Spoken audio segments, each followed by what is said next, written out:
Good morning student.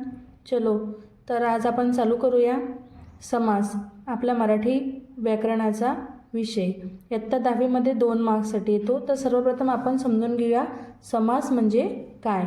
तर पहा, मी समासाची व्याख्या इथे लिहिलेली आहे की जेव्हा 2 किंवा अधिक शब्द परस्पर संबंध दर्शवणारे शब्द यांचा लोप होऊन त्यांची जोड शब्द तयार होतो तेव्हा त्या शब्दाच्या एकत्रीकरणाला समास म्हणतात.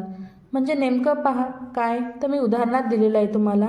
महान असे राष्ट्र हे शब्द आहेत ना, हे 2 आहेत किंवा त्याच्यापेक्षा जास्त शब्द आहेत. इथे 3 शब्द आलेले आहेत की महान एक असे आणि एक राष्ट्र. पहा, असे 3 शब्द आलेले आहेत. या शब्दात परस्पर असा संबंध आहे. काय संबंध आहे ते जर आपण जोडले आणि त्याचा लोप केला तर नवीन शब्द तयार झाला, ज्याला आपण म्हटलं महाराष्ट्र.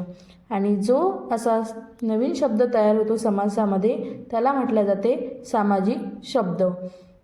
म्हणजे इथं काय दिसत आहे आपल्याला की आपल्या समाजाची व्याख्या प्रूफ होत आहे. पहा इथे काय आहे, आपण म्हटलं महान असे राष्ट्र. काय म्हटलं आपण, महान असे राष्ट्र. हे 3 शब्द होते.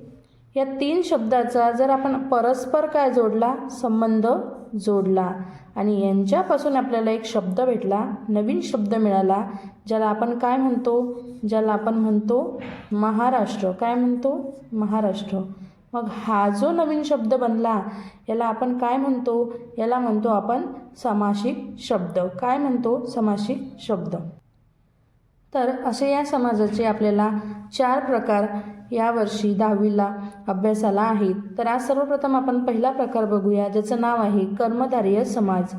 मग कर्मधारय समाज समजून घ्यायच्या आधी आपल्याला नाम आणि विशेषण समजून घ्यावं लागते. कारण कर्मधारय समाजाची व्याख्याच ती आहे की ज्या समाजामध्ये पहिलं पद काय असते, विशेषण असते आणि दुसरं पद काय असते, नाम असते. त्याचा समावेश होऊन जो एक नवीन शब्द तयार होतो त्याला काय, त्या एकत्रीकरण जे झालं त्याला म्हणतात कर्मधारय समास. त्या शब्दाला कर्मधारय समाजाचा शब्द म्हणतात. पहा कसं, तर ते आपण बघूया. तर आपण नाम आणि विशेषण हे सर्व, तर आपल्याला काय समजून घ्यायचं आहे, नाम आणि विशेषण. एका उदाहरणामधून हे दोघेही आपण समजून घेऊ. पहा उदाहरण, इथे उदाहरण पाहू आपण. राम खूप हुशार मुलगा आहे. आपल्याला सगळ्यांना माहिती आहे यामधलं नाम काय आहे, राम. आपल्याला व्यक्तीचं, वस्तूचं किंवा प्राण्याचं किंवा ठिकाणाचं जे नाव असते त्याला म्हणतो आपण नाम. इथे व्यक्तीचं नाव आलेलं आहे राम, म्हणजे हे काय झालं, यातलं नाम. आणि विशेषण आपण ओळखायचं तर काय, राम आहे, मुलगा आहे, पण कसा आहे तो, हुशार. म्हणजे आपण विशेषण त्यालाच म्हणतो की जे नामाबद्दल अधिक माहिती सांगते.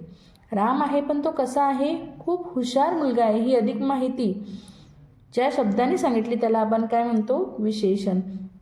तर जेव्हा आपल्याला नाम आणि विशेषण समजेल तर कर्मधारय समाज लगेच समजेल. कारण कर्मधारय समाजाची व्याख्या काय आहे बघा. कर्मधारय समाजाची व्याख्या आहे की या समासामध्ये पहिलं पद काय आहे, विशेषण, आणि दुसरं पद काय आहे, नाम. यांचा समावेश होऊन जो नवीन शब्द तयार होतो या एकीकरणाला काय म्हणायचं म्हणते, कर्मधारय समाज. जसं पहा, सामाजिक शब्द म्हणजे एखादा शब्द दिलेला आहे. शब्द काय, नील कमल.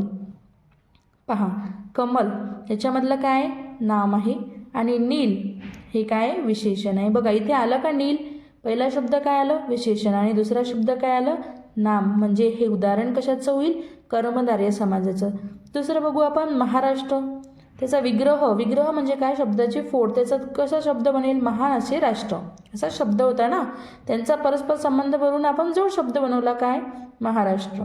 इथे पण राष्ट्र, महाराष्ट्र, महान, पहिला विशेषण आलं. नरसिंह, इथेही तसंच झालेलं आहे, म्हणजे सिंहासारखा नर. विग्रह म्हणजे इथं शब्दाच्या आपण फोडी केलेल्या आहे. चला असे 10 उदाहरण आपण बघूया. तर आपण याचे 10 उदाहरण पाहू. सर्वात पहिला शब्द पाहू आपण, महादेव. पहा याच्यामध्ये पण फर्स्ट काय, विशेषण आहे पहिला शब्द, आणि देव काय आहे, नाम आहे. तर महादेव याचा विग्रह कसा करू शकतो आपण, महान असा देव. म्हणजे महादेव हा पण शब्द कसा झाला, कर्मधारय समाजाचा झाला. चला दुसरं पाहू आपण, चंद्रमुख.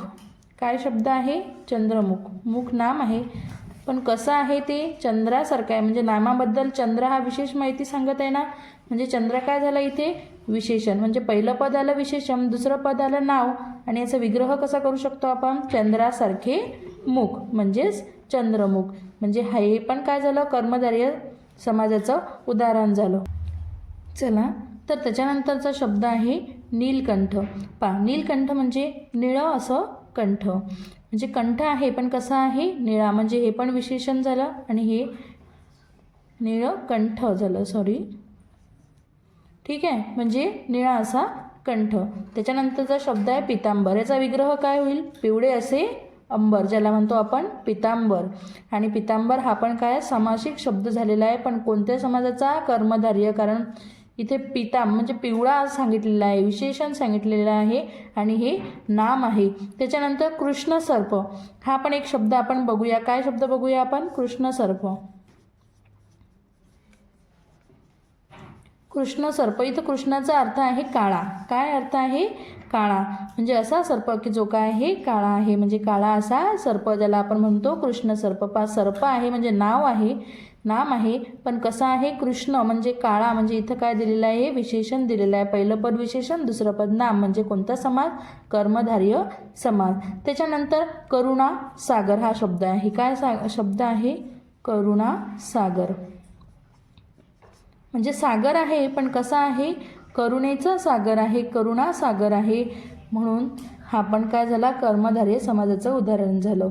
मी काही उदाहरण दिले आहे तुम्हाला आणि तुम्ही मला असे 2 ते 3 उदाहरण कमेंटमध्ये लिहून सांगा. आणि तुम्हाला काही प्रॉब्लेम असेल कर्मधारय समाजामध्ये तर ते पण मला कळवा. आणि अशाच व्हिडिओसाठी पुढच्या 3 प्रकारासाठी माझ्या व्हिडिओला लाईक, शेअर अँड सबस्क्राईब करा. टिल देन अभ्यास करा. बाय.